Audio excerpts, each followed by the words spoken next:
So as a youngster, you're coming up and you're hearing all of this stuff on radio, what's happening around the world, what's happening in your own country. But nobody's hearing you because you've got all of these feelings about things that you would like to comment about, that you would like someone to hear how you feel about them. You're not hearing anything.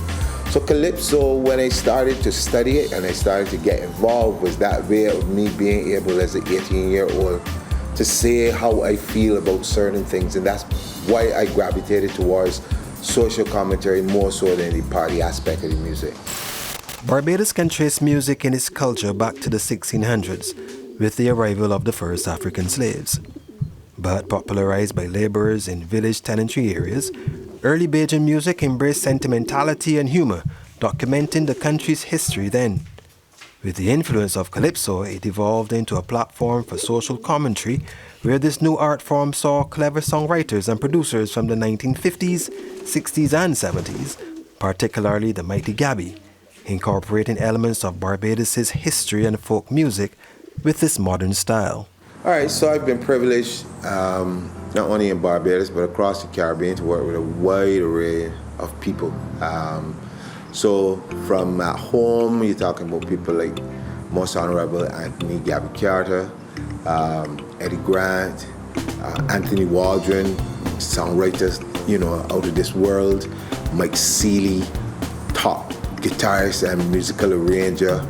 I mean, the list just goes on, from Nicholas Branca, Chris Allman, Kenny Phillips in Trinidad as an arranger, Mikey Bennett as a songwriter, producer in Jamaica. So, I've worked with a wide cross-section of people, too many to name. Evolving the sound of Bajan Calypso and the talented musicians spearheading it meant taking its competitive representation seriously. In 1992, the duo of Alison Hines and John King won both the Barbados Song Contest and the Caribbean Song Contest of that year, with the latter being the first time since its 1984 opening that Barbadians won. I was asked to be a part of that particular project. It was the first time that Barbados was actually sending representatives to the Song Festival that actually went through a competition itself in Barbados. Prior to that, people would just pick people and say, you go represent Barbados like that. So it was the first time that they really took it a little bit more seriously and actually had a local competition first. We were able to win that, and then we went on to the regional aspect of it.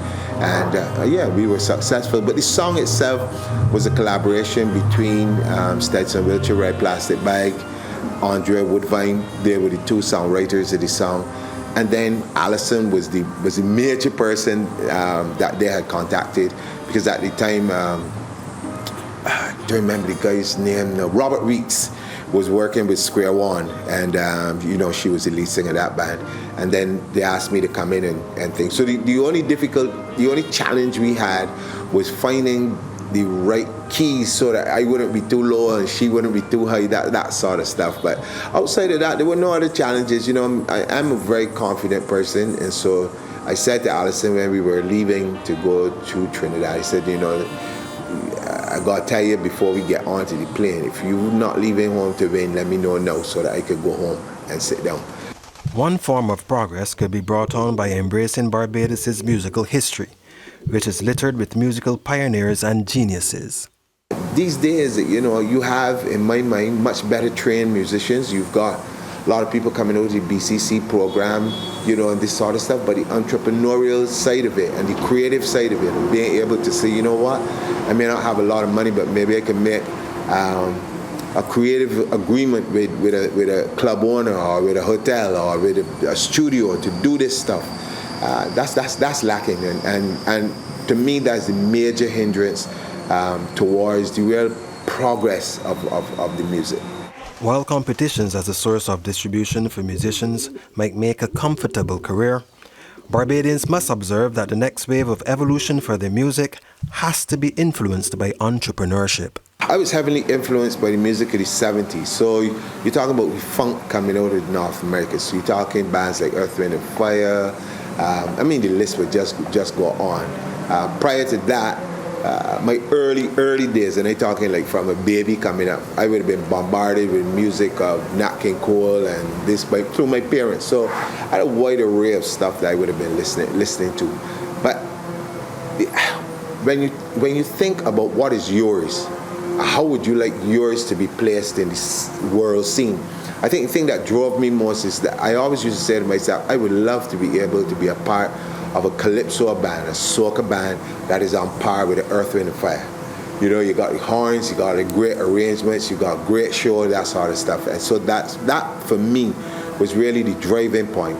But as I mentioned earlier, the whole idea of being able to tell my own story, to speak my own truth through my music, I think that was the real driving force for me.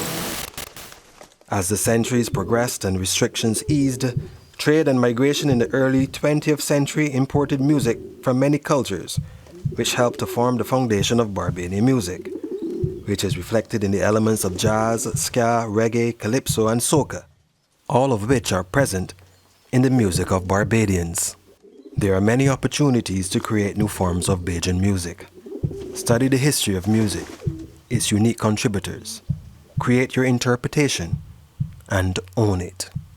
So oftentimes you will hear some of the people in my age group and older lamenting that nobody is dealing with spooge and whatever thing. And then when you listen to the youngsters talk, you hear things like, oh, spooge is nonsense, it's too old, talks beating and things. It tells me that you're so disconnected from your own creativity and your own ability to be, that you have to fashion your life after other people. Rewind to the 1960s, spooge makes its way onto the scene. Singer Jackie Opel fathered the short-lived genre, a mixture of ska and calypso with subtle influences of music from Britain and America. But it opened the door for Barbadian creatives to play with more Western-style music. Spooge had its crowd, but with new technology which better equipped producers and singers, soca and calypso still maintained its top spot as the music of Barbados. I think COVID-19 presented us with a wonderful opportunity to really be creative. The world has changed around you. So what do you do to, one, survive? And that's from a physical standpoint. But then how do you survive mentally? How do you survive creatively? And that sort of stuff. And it's challenging. It challenges us to be better than we were prior to COVID-19, to be more innovative, to see opportunities and not just see the downside of it, to shift your mindset. For me, it really clarified a lot of things that I've been saying in the past, that sometimes if you're the only voice in the wilderness, you begin to doubt yourself. But it really clarified a lot of things for me. I've been trying for a number of years to get our people to move into the digital space, and you get so much pushback, so much like it doesn't make sense, and I would never be able to do this, and blah blah blah. COVID-19 forced everybody to move into the digital space. Now that the music industry is evolving to exist with COVID-19, Barbadian music has a revived chance to once again dominate the world listenership.